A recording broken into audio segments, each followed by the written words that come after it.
Abonnez-vous et cliquez aussi sur la petite cloche de notification pour ne rien rater de nos prochaines vidéos.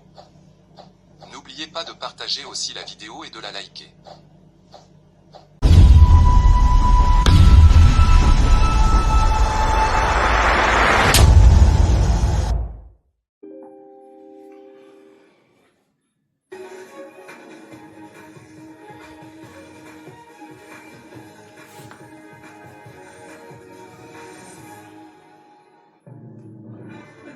Morts, plus de 400 personnes sans abri dans un nouvel incendie qui a frappé la ville de Bukavu dans la nuit de dimanche à ce lundi 27 octobre. Un nouveau drame qui suscite à la fois colère et inquiétude au sein de la population. Paulin Lendongoli, l'élu gouverneur de la province de la Chopo, il a été évincé à l'issue de la plénière de ce lundi 27 octobre à laquelle ont pris part 18 députés provinciaux accusés notamment pour détournement des fonds publics et incompétence dans la gestion de la province. Le gouverneur déchu ne s'est pas présenté à la plénière. Et puis en dehors de nos frontières, c'est confirmé, Paul Biya va encore diriger le Cameroun pendant 7 ans. Le président sortant, vainqueur de son principal challenger, Issa Chiroma, qui parle de mascarade en lieu et place de l'élection présidentielle. Réel plaisir de vous retrouver pour vous informer nouveaux points sur l'actualité. Bienvenue à toutes et tous. La ville de Bukavu frappée par un nouvel incendie meurtrier dans la nuit de dimanche à ce lundi 27 octobre. Le drame s'est produit aux alentours de 1h sur l'avenue Funube, dans le quartier Moussala, commune de Kadoto. Le bilan provisoire en fait état de 14 personnes décédées et plus de 400 sans-abri, selon le chef du quartier, Patrick Loubala. Ce sinistre remet en lumière la fréquence alarmante des incendies à Bukavu, devenue, vous voyez, presque habituelle, suscitant colère et inquiétude au sein de la population.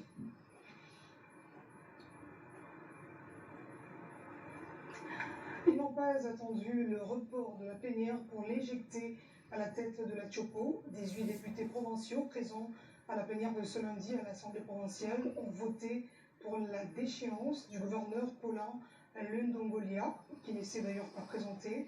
La plénière consacrée à la motion de défiance le visant, initiée par le député bienvenu Bolongwe. Le gouverneur déchu est accusé de détournement des fonds publics, incompétence dans la gestion de la province et atteinte à la liberté fondamentale. On écoute Mathéus Kanga, il est président de l'Assemblée provinciale de la Chopo, au micro de notre correspondant Séraphin Toumilani. Sur les 18 participants, 18 députés provinciaux ont voté pour la motion de défiance contre M. Lendongoli et les Babunga Bolin. 0 a voté contre la motion adressée à M. Bolin Lendongolia les Babunga. 0 s'est abstenu. Par conséquent, M. Paulin Lendongolia les Babunga, gouverneur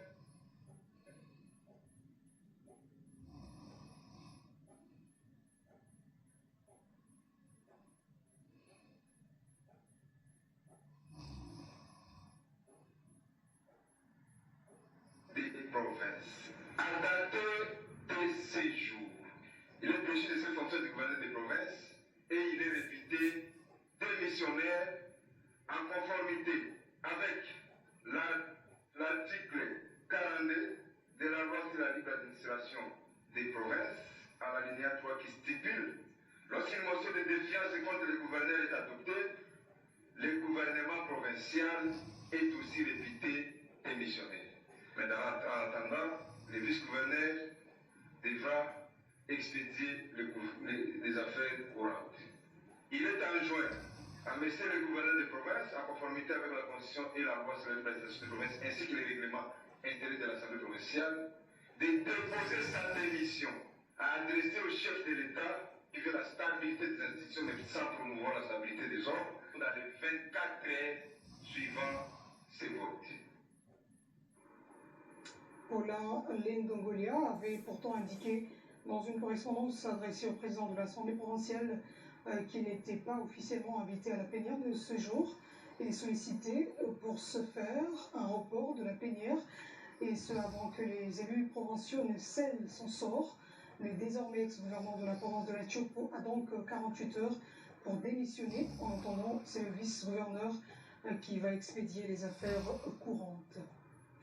Autre chose, les chauffeurs de voitures, taxis et motos de la ville de Matadi, chef-lieu de la province du Congo central, ont manifesté ce lundi dans plusieurs carrefours pour protester contre la nouvelle grille tarifaire mise en place par la mairie en collaboration avec certaines associations professionnelles de chauffeurs et motocyclistes. La nouvelle tarification, entrée en vigueur jeudi dernier, fixe désormais le prix d'une course en voiture à 550 francs congolais au lieu de 700 francs et celle d'un taxi-moto à 500 francs congolais contre 1000 francs congolais jadis suivis. Suite à la baisse du taux de dollar constatée dans la République démocratique du Congo, le prix du carburant dans les stations a été revu aussi à la baisse, qui a fait que les maires Matadi Dominique Nkodiambete puissent mettre autour d'une table dans son cabinet de travail le vendredi 24 octobre, le membre du comité de l'association de chauffeurs ACO, le membre du comité des associations de motocyclistes, ainsi que le bureau urbain des transports devant le membre du conseil urbain de sécurité.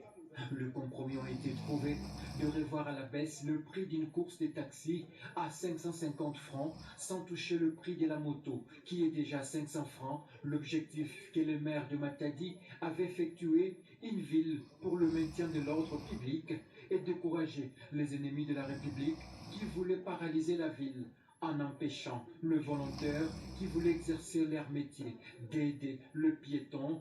Il s'y est de noter que 61 motocyclistes inconscients ont été retrouvés dans les filets de la police nationale congolaise, commissariat urbain de Matadi, pour avoir troublé l'ordre public, explique Dominique Nkodiambete.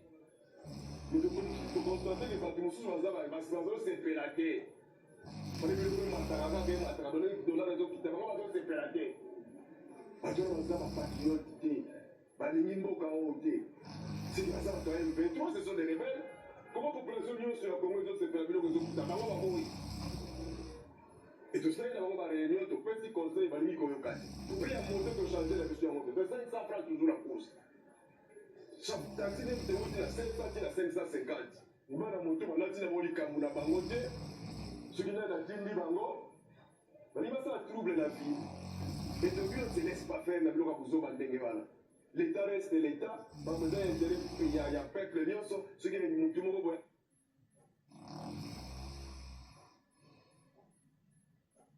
Il n'y a que des causes de la population, il faut qu'on discipline. Et ici à Kinshasa, la capitale, la publication de la grille tarifaire liée au contrôle technique des véhicules suscite déjà des réactions dans tous les sens. Les conducteurs dénoncent le coût exorbitant et invite le gouvernement provincial à revoir sa décision tout en tenant justement compte des conditions dans lesquelles il travaille. Jean-Émile Singh. Les jours avancent, plus d'une semaine désormais avant les débuts du contrôle technique des véhicules tel qu'annoncé par la régie des fourrières et des contrôles techniques des véhicules de Kinshasa.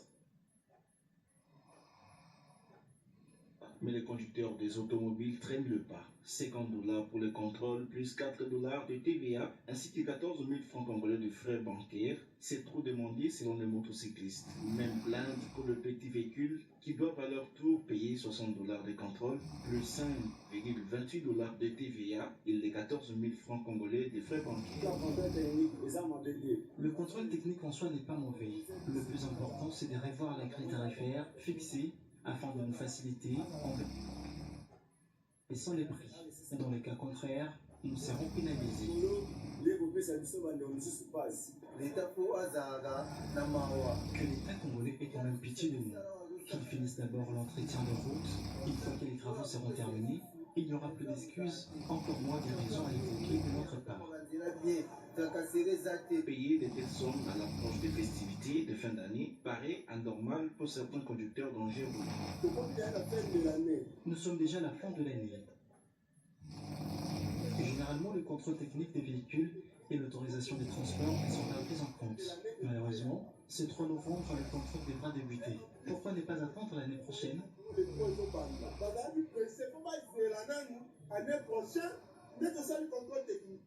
Pour tout dire, Les camionnettes Jeep et minibus devront payer $70 plus $5,56 de TVA et 14 000 francs congolais de frais bancaires. Le prix pour le camion est fixé à $80 plus $7,66 et 14 000 francs congolais de frais bancaires.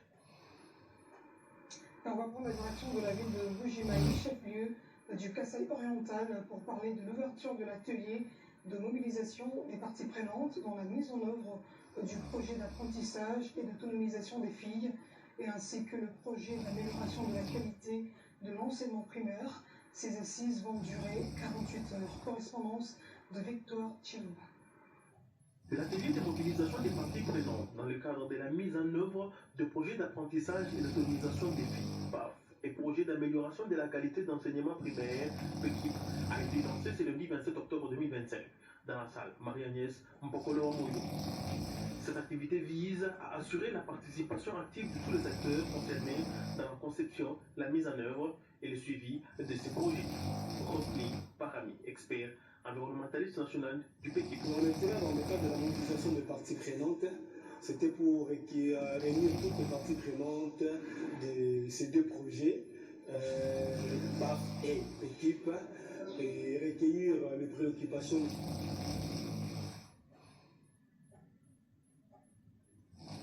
des différentes parties prenantes et les attentes, mais également définir les rôles et les responsabilités de chaque partie prenante pour la réussite de nos projets.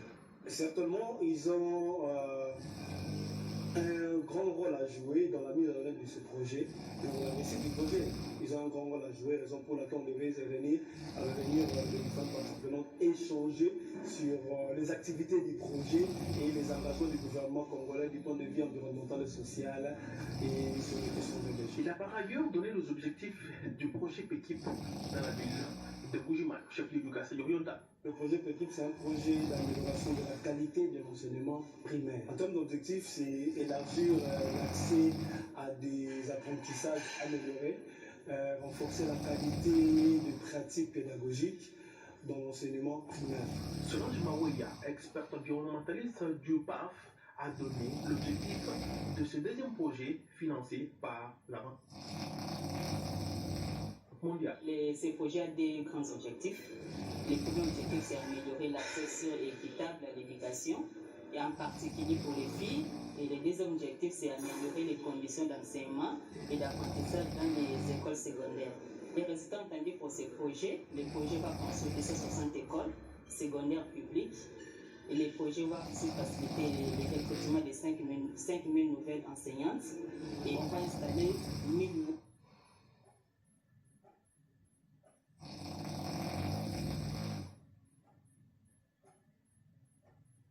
à raison de 200 rouges par province.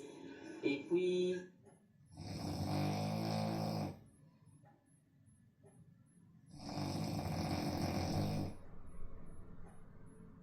province.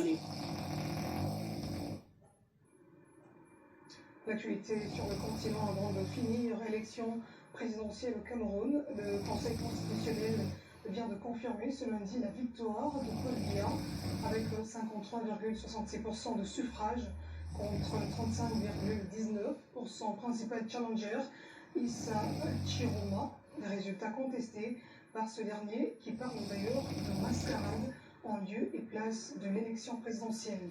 Philippe Chipan pour le commentaire. C'est le 8e mandat à la tête du Cameroun que vient d'entamer Paul Biya après 43 ans de règne. Le plus vieux président du monde, âgé de 92 ans, va à nouveau conduire la destinée de ce pays de l'Afrique centrale. Les résultats définitifs de cette élection présidentielle ont été publiés ce lundi 27 octobre 2025 par le Conseil constitutionnel qui confirme que Paul Biya est arrivé en tête avec 53,66% de suffrage et dévance son principal challenger Issa Chiroma Bakari qui obtient 35,19% de voix. Ce dernier conteste ces chiffres et parle d'une mascarade en lieu et place date d'une élection, indiquant avoir obtenu 54,8% de suffrages contre 31,3% pour Paul Biya. Le candidat malheureux affirme également que les forces de l'ordre ont ouvert le feu sur des manifestants regroupés devant son domicile à Garoua. 2 personnes ont trouvé la mort. Les sympathisants d'Issa Chiroma sont descendus dans les rues de plusieurs villes du pays après un appel à manifester pacifiquement de leur candidat. Et c'est la fin de cette édition du journal à toutes et tous. Merci de l'avoir suivi. L'actualité reste continue sur nos antennes.